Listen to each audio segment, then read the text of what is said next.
Get off quickly, you fool.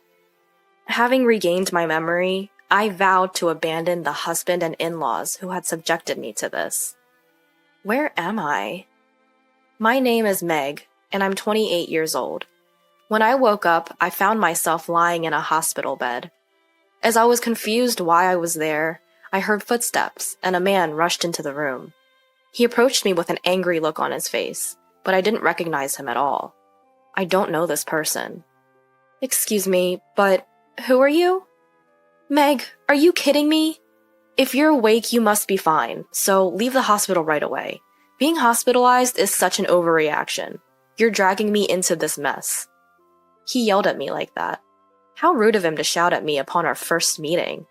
Hearing his raised voice, a nurse and a security guard came running and took the man away. As I was still frozen in shock, my mother, Mary, entered the room, with her eyes filled with tears. Meg, you're awake. I'm so glad. We were so worried about you. But I had no idea what she was talking about. My poker-faced brother Jake was also crying for some reason. My father, Ken, was also teary, stood behind them. According to them, I was found collapsed in front of my house. I had suffered a concussion from the fall and had sustained a large cut on my head that required multiple stitches, but I didn't remember any of it. Since I bled a lot from my head, a neighbor had called an ambulance. That's what my mother told me. Mom, who was that aggressive man who came in earlier? An aggressive man? Now it was my family's turn to be puzzled. After speaking with the nurse and security guard who had taken the man away, we found out that the aggressive man was supposedly my husband. Wait. I'm married? I have absolutely no memory of that. Meg, are you serious? My brother looked at me with a worried expression. Why did I collapse in front of that house? That guy earlier was yelling at me to leave the hospital right away. Do you have amnesia? My mother muttered, then hurried to press the nurse call button. After she explained the situation to the nurse, I was subjected to a series of medical tests. There were too many tests to be completed in one day, and since the test results wouldn't be available immediately, many people came to visit me while I waited. My coworkers brought me my favorite snacks, flowers, fruit, and other get-well gifts, and some even brought me personal gifts. My friends also came to see me one after another, worried about me. But in the midst of all of this, how long are you going to stay in the hospital? Do you know how much money this is costing? Who do you think is paying for this?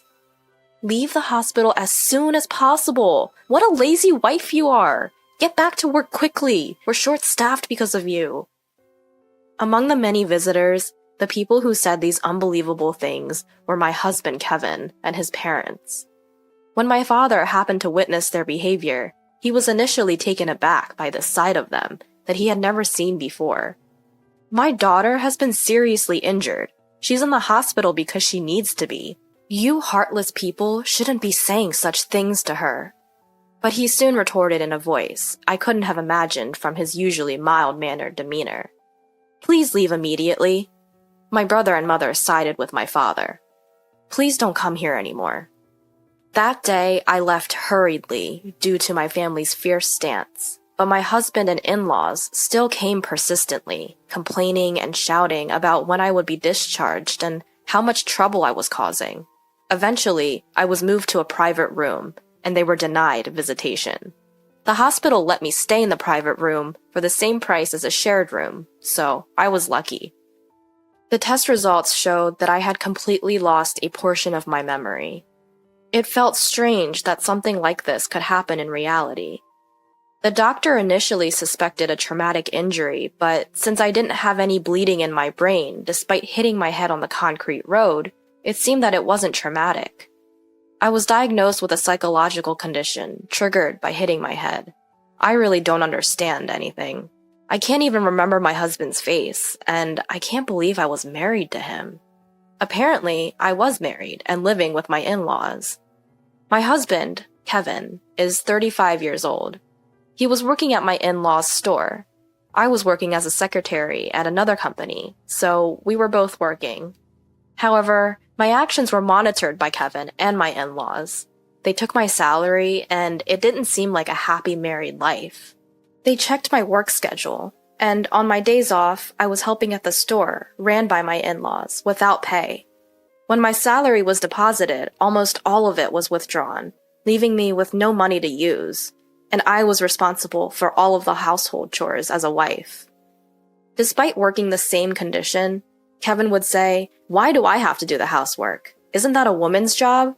Don't push your work onto me." He didn't do anything around the house. Moreover, he would blame me for every failure and hurl verbal abuse, like useless and slow-witted, at me. I was also constantly nagged by my in-laws about housework, work, and not being able to conceive a child. I couldn't even get a proper mealtime in this house. Of course, with such a life, it seemed that my exhaustion was accumulating. Kevin used to drive me to and from work, but it wasn't out of love. It was to monitor me, so I wouldn't waste money or take detours.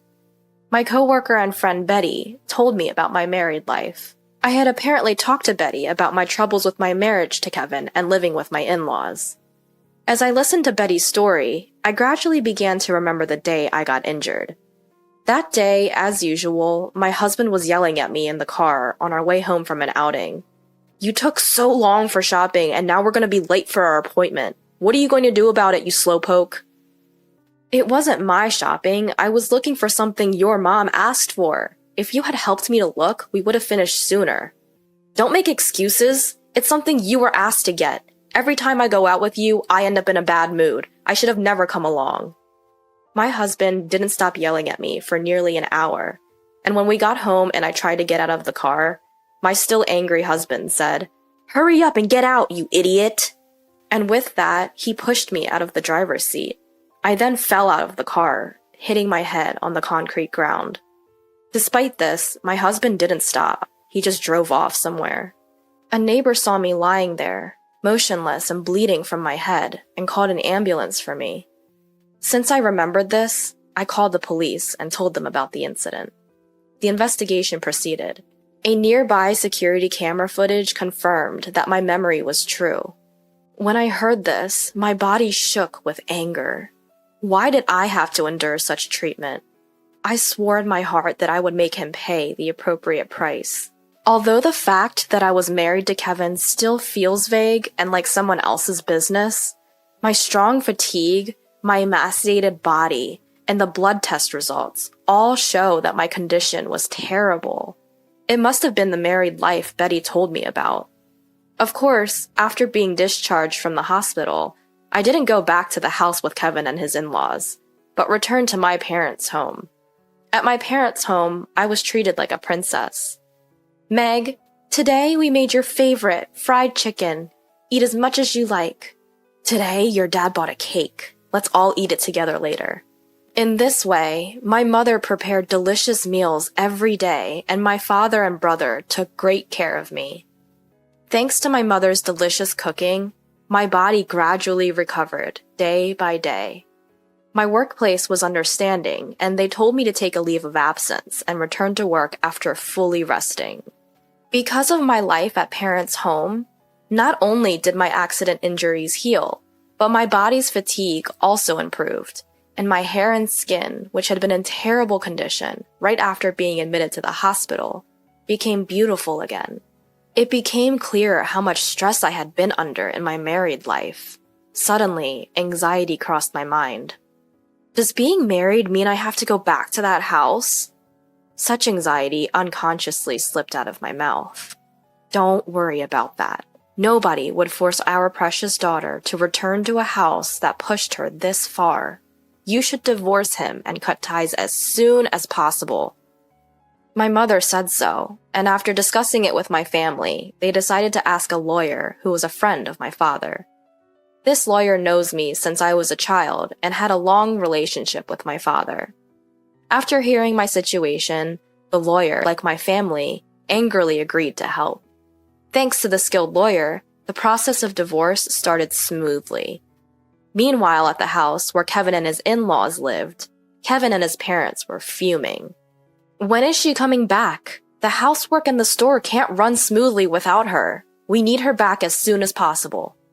When Kevin said that, his mother-in-law also said, "She's already been discharged from the hospital, right? Why isn't she coming back here? Instead of resting, she should give birth to at least one heir." My father-in-law expressed his indignation as well. "She's such a spoiled wife. When she comes back, we need to straighten her out." In fact, they called my parents home almost every day. "Meg is there, right? Why isn't she coming back here? Her body has recovered, hasn't it? We have a business here, so please let her return as soon as possible." My brother, who had answered the phone, told me what they had said. My family unanimously said that I didn't need to go back, but I wanted to go and get my belongings. I consulted with a lawyer, and my father decided to accompany me. From that day on, my husband's family was in deep trouble. As soon as I entered the house, "How long are you going to stay at your parents' house? What have you been doing without answering the phone? You're such an irresponsible wife. Hurry up and get back to work. There's a mountain of housework and work waiting for you." Kevin and my in-laws started blaming me. As the lawyer and my father entered the room, they were momentarily surprised and closed their mouths. "Why didn't you come back alone? Why did you bring a lawyer? What do they have to do with this?" But then started scolding me again. "Let's sit down and talk for a moment." The lawyer calmed them down and led them to the living room with my father. I went upstairs to my room to pack my stuff. Why did I need to come back to this house? I remembered that I left important evidence of the emotional abuse here. I had kept a diary where I recorded Kevin and my in-laws' words and actions along with the dates. The lawyer told me that it was very important as evidence, and I also had another piece of evidence that I had always hidden from my in-laws. As I was packing, "What's that? Who agreed to the divorce? Don't make decisions on your own." I heard a loud bang on the desk. My body reflexively tensed up, and I crouched down. It seemed that my father and the lawyer had been discussing the divorce. I quickly grabbed my packed belongings and rushed downstairs. Just then, Kevin came out of the entrance and said, "What's with the luggage? Aren't you coming back? Are you the one saying you want a divorce? Explain yourself properly." As he tried to grab me, the lawyer intervened just in time. "Violence is not acceptable." "I'm not being violent. I just want to talk to her." "Hey, you need to talk first." As he tried to approach me again, the doorbell rang with a ding-dong. "Yes? Who is it?" My mother-in-law answered the intercom. "We are the police. Is Kevin Davis at home?" Kevin Davis is my husband's full name. "What business do the police have here?" My mother-in-law's voice trembled. "Could you please open the door if Mr. Davis is present?" the police continued. My mother-in-law hurriedly approached and opened the door. "Excuse us, which one of you is Kevin Davis?" "That's me," my husband replied. "Kevin Davis, you are under arrest for suspicion of assault. Please accompany us to the station." As the police officer announced this, "Huh?" I could hear my mother-in-law gasping for breath. My husband was also clearly shaken, asking, "Why me?" He's apparently perplexed. Yes, after officially filing a complaint with the police about the recent accident, it became a criminal case. Fortunately, security camera footage was available, leaving no room for excuses. At first, he was quietly taken away. "I'm not in the wrong. It's her fault for being clumsy. It's just an exaggeration because I pushed her a little. I'm not in the wrong. Meg, are you listening? Hey, hurry up and withdraw the complaint." He gradually began to shout. As he yelled loudly, neighbors began to gather. At the entrance, "Kevin, why? How come, Kevin?" My mother-in-law cried out. My father-in-law seemed completely dumbfounded. Ignoring my in-laws, my father, the lawyer, and I left the house. Since then, we sent a certified letter demanding a divorce to my in-laws and my husband, citing the incident and the ongoing emotional abuse. The emotional abuse was meticulously documented in the diary I had retrieved from the house. And that day, when Kevin slammed his head on the table and raised his voice, my memory had fully returned. The situation during the emotional abuse had come flooding back, all at once. The voice notes on my smartphone also had careful records of the verbal abuse, and there were a staggering number of them. Nearly 100 records had been left in about a year. There were not only records of verbal abuse from my husband, but also from my in-laws. The triggers were really trivial things, like dinner being a little late or the bath not being prepared. There were recordings of being harshly scolded for such things. "Meg, it's already 7 p.m. and you haven't prepared dinner yet? Why can't you do something as simple as that? Stir fry again? You can't even consider our health. You're really a failure as a wife. What are you trying to sit down for? You don't have time to sit and eat with us. You still have work to close up the store. You're really useless." Such voices from my mother-in-law, and what? The bath isn't ready yet? I told you I wanted to get in right after dinner, didn't I? What have you been doing? You're messing up my schedules. You're really slow at everything. Can't you do anything right without being told? Voices like that from my husband were recorded many times. There were all sorts of verbal abuse, such as being called a failure, useless, a slacker, and slow-witted. Just listening to it for a bit made my body shrink. The diary and voice recorder were solid evidence, so there's no way to deny it. I was able to get a smooth divorce since I had all the evidence. Along with the certified letter, I sent my in-laws a piece of evidence I had brought from the house. It was Kevin's test results. I was often blamed by my in-laws for not being able to have a child, but the cause was Kevin's azoospermia. I kept quiet not to crush Kevin's ego, but it doesn't matter now that we're divorcing.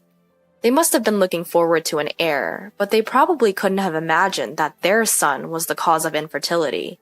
Kevin was then prosecuted, but even in court, "It's her fault. Bring her here. I did nothing wrong," showed no remorse, yelling. Because of this behavior, the judge's impression of him was poor, and he was sentenced to prison without probation. Not only that, but I also decided to sue my husband for emotional abuse and psychological DV in civil court.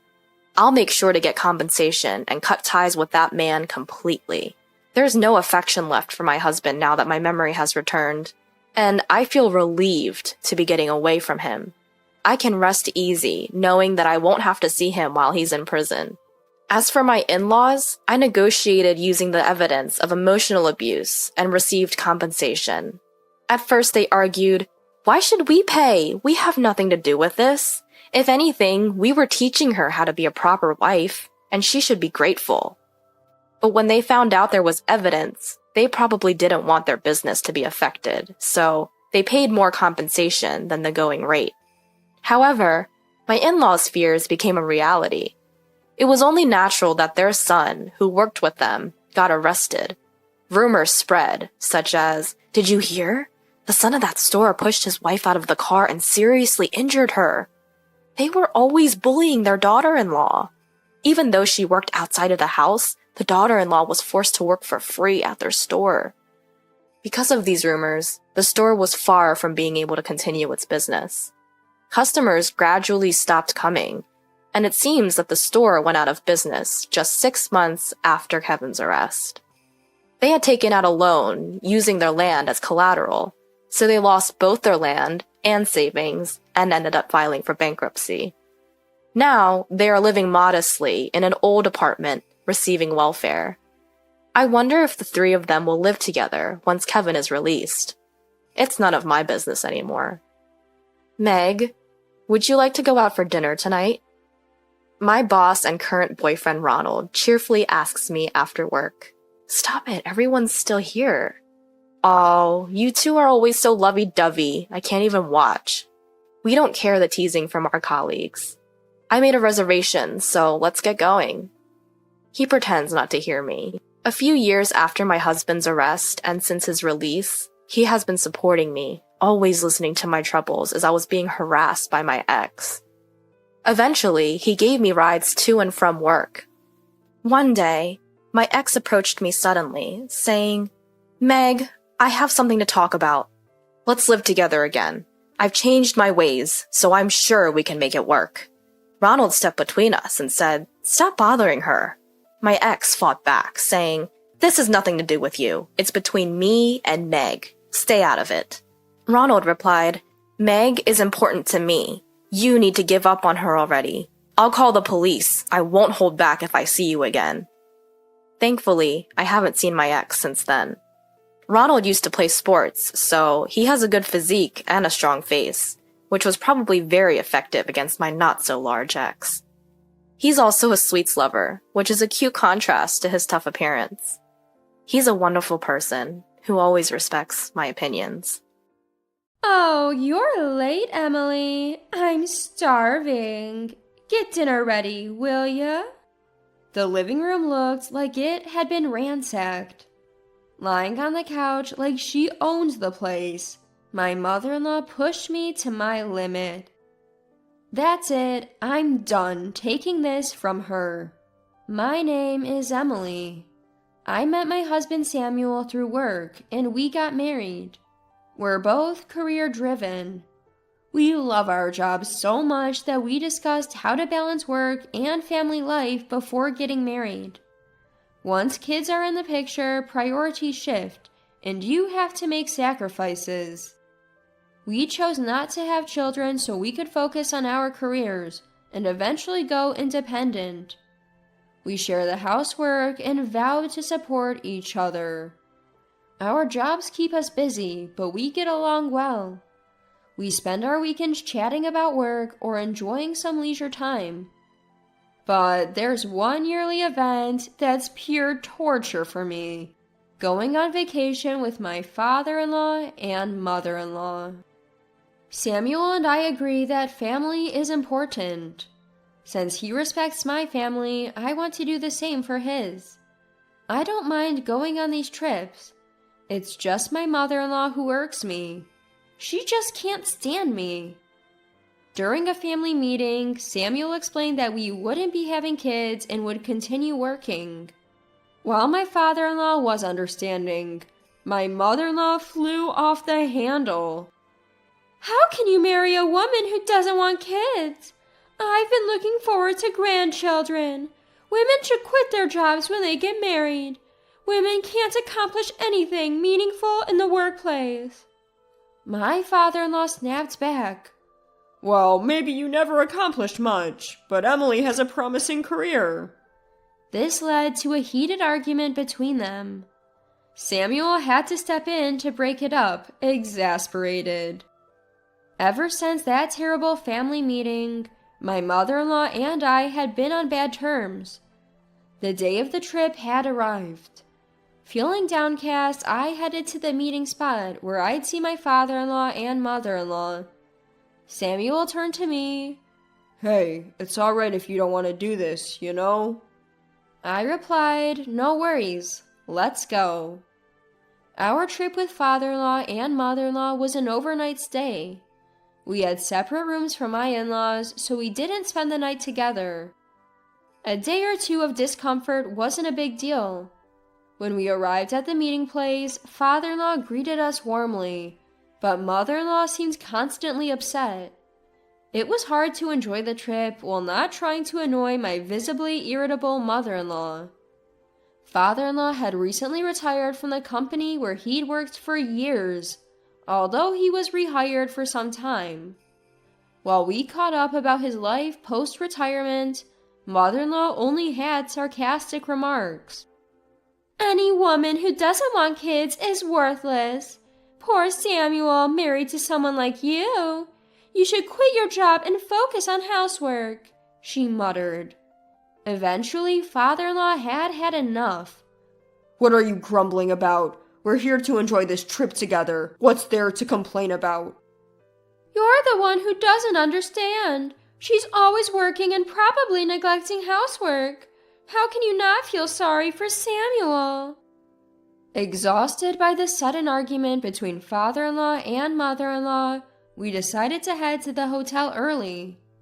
But when we got there and checked our reservation at the front desk, something was wrong. For some reason, only my name was missing, and the room intended for both of us was now a single room for Samuel. Upon inquiring at the front desk, we were told my reservation was canceled a few days earlier. Puzzled, we told father-in-law and mother-in-law what happened. While father-in-law looked confused, mother-in-law flashed a triumphant smile. It's only natural that you don't have a room, Emily. This is a family trip and you're not family. You should just go home, Mother-in-law said. Wait, did you cancel my reservation? Of course, it was me. Father-in-law Samuel and I were all speechless. It was like she didn't even realize the outrageousness of her own words. Sighing, I said, all right, then I'll leave since I'm not family. Good, go now. I'm going too. As Samuel stood up to leave with me, Mother-in-law raised her voice. What? Even Father-in-law stood up and said, I'm leaving too. Leaving Mother-in-law to distort her face in confusion. Father-in-law apologized to me and gave Mother-in-law a few $100s in cash before packing his bags. Look, you can stay if you want, but I can't enjoy this trip feeling like this. From now on, no more family vacations for me. What are you talking about? If you're leaving, at least let Samuel stay. No way. The way Mom treats Emily is just too much. Plus, I'm tired of all the arguing. So, leaving a deflated mother-in-law behind, the three of us decided to head home. The flight back was the best part of the trip. We all sat together and had a great time. Mother-in-law, stubborn as ever, stayed at the hotel for one more night and spent every last cent father-in-law had given her. Sure enough, when mother-in-law got back, she and father-in-law had a huge fight. According to Samuel, their relationship had been rocky for a while now. Samuel was worried their relationship might get even worse now that father-in-law had more time at home. That worry turned out to be well-founded a few days later. Samuel went to work and I was enjoying my day off when the doorbell rang. There stood mother-in-law with a load of bags. What? Mother-in-law? I'm done living with my husband. I'm staying here for a while. Ignoring my shock, mother-in-law waltzed in and took over the living room. Feeling stuck, I called Samuel at work. Sorry to bother you at work, but mother-in-law just showed up here. What? Upon hearing my report, Samuel was shocked and tried to call his father, but it seemed like his dad didn't answer the phone. I tried to ask mother-in-law what happened between her and father-in-law and suggested they should talk, but she just ignored me. Meanwhile, mother-in-law lounged on our sofa as if she owned the place. Ugh, what a filthy house. It's all because you work, Emily. Being under the same roof with you is unbearable. Samuel really needs to divorce you soon, she muttered incessantly. I was resigned to her comments, going about my life as usual. She, however, never stopped badgering me. Samuel came home early that day to persuade his mother to leave, but she wouldn't budge. In the end, we couldn't reach father-in-law and were forced to live with mother-in-law until we could. The next day, Samuel and I had to work, leaving mother-in-law behind. Just quit your job already, she said, but I ignored her. When I got home that evening, it looked like a burglar had been through the place. Wow, you're late. Emily, I'm hungry, so get dinner started. Mother-in-law said, lying on the sofa like a couch potato. What happened here? Oh, this mess? Must be because you don't clean. No, that's not the point. Why is everything dumped out of the drawers? You didn't prepare lunch, did you? I was looking for something to eat. I didn't understand how looking for food led her to rummaging through my drawers. I voiced my confusion, but mother-in-law just ignored me. Realizing that my credit card was missing, my heart sank. Just as I suspected, my mother-in-law had probably stolen it. As I was contemplating how to bring up the issue, Samuel walked through the door. Seeing the state of the house, he immediately started arguing with his mother. I pulled Samuel aside and whispered that my credit card was missing. Rubbing his temples, he sighed. Give me a break. Look, we can't let her get away with this. She needs to face the consequences. If you say so, leave it to me. Samuel agreed, and so we resolved to make mother-in-law pay for her actions. A few days later, Samuel finally got through to his father, who had been unresponsive because he was traveling with a friend and didn't have his phone. When he returned home, he found a note from my mother-in-law on the table. It read, "I'm still mad about being left behind during the trip. I'm leaving this house." Knowing his father would be coming over, Samuel and I adjusted our work schedules to be home. When we got back, my mother-in-law casually said, "Oh, you're home early." But her expression changed when she saw her husband arrive. "What? Why are you here? Did you come to get me?" No, I came to give you this. He handed her filled-out divorce papers. "What?" she exclaimed, visibly shocked. Your selfish behavior has only escalated over the years, especially your treatment towards Emily. Why can't you accept the woman your son chose? I've reached my limit. I want a divorce," he calmly stated. "Fine, let's get a divorce. I have Samuel, so I don't need you. Emily, bring me a pen. You're so useless." Although annoyed, I handed her a pen as quickly as I could to get her to sign. Once I confirmed that there were no errors in the signed divorce papers, I addressed my irritated mother-in-law. "I have something I want to show you." "What could be so important right now?" she snapped. I opened my laptop in front of her. On the screen was a video of her shopping. "I'm going to zoom in," I told her as I enlarged the image. In her hand was an illustrated credit card. "That credit card isn't yours, is it?" "Well, it's mine." You don't have a credit card. I had already checked with father-in-law, who spoke in a tone of disbelief. You see, mother-in-law had once maxed out a credit card without father-in-law's knowledge, so ever since, father-in-law hadn't let her have a credit card. Mother-in-law loudly snapped at father-in-law. "I'm the one who made it." Samuel coolly retorted, Like you could make it. This card is a limited edition, you know. See the artwork? It was only available during a special collaboration. As Samuel pointed out, this credit card was indeed a limited edition. I loved the artwork on it, and had gotten the card when it was in a collaboration. I usually kept it tucked away in a drawer as a kind of collection. So the thing is, mother-in-law had stolen it. We could have suspended the card immediately, but Samuel and I let mother-in-law dig her own grave so we could gather irrefutable evidence. I have time-stamped photos, and when we checked the card's transaction history, it matched the time mother-in-law was out shopping. Seems like you've bought other luxury items too. It's not true. I didn't steal any credit card. Really? Then let's submit these photos and the transaction history to the police.